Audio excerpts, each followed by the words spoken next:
Well, today I'm continuing my series on the top 10 things you need to hoard on your homestead. These things you need to collect and make sure you have plenty of.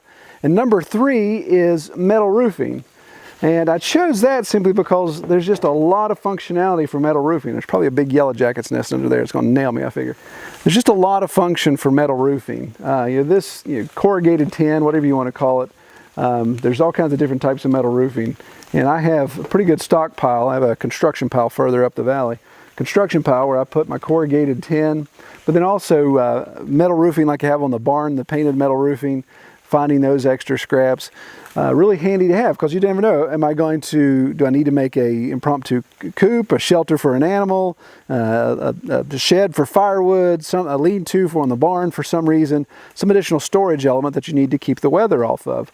Of course, this is one of the cheapest things to do for roof material. So where do you find this?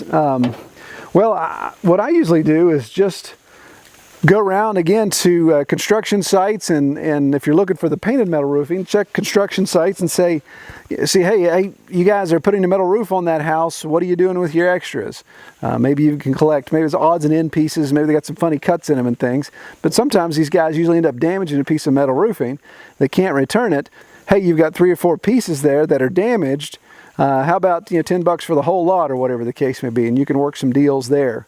You can also go to these metal roofing supply companies, these guys that they don't necessarily make the metal roofing, because obviously those actually get created in these bigger plants, but you see a lot of these metal roofing companies that have the equipment that takes the big rolls and actually puts the corrugations in it to strengthen it up. They just buy them big sheets, so their machines are actually making it. Well, they are constantly damaging that stuff and have seconds or cutoffs or blemishes that just don't look right. So they have tons of stuff there that they can get rid of. So go strike up a relationship with those guys and say, hey man, your cutoffs or your throwaways, I'll pay you X on the dollar for it versus the full per foot price. And maybe you can work out a pretty good deal if you got a relationship there. And again, metal roofing comes in so handy. Like here, I'm covering up this wood pile here just to keep the weather off of it. So there's all kinds of uses for it, and I don't think you can have enough metal roofing. You just got to watch. If you stockpile this and you have it in a certain spot, just make sure it's not where some thieves can come in and take it, because there is good recycle value to this, at least in our area.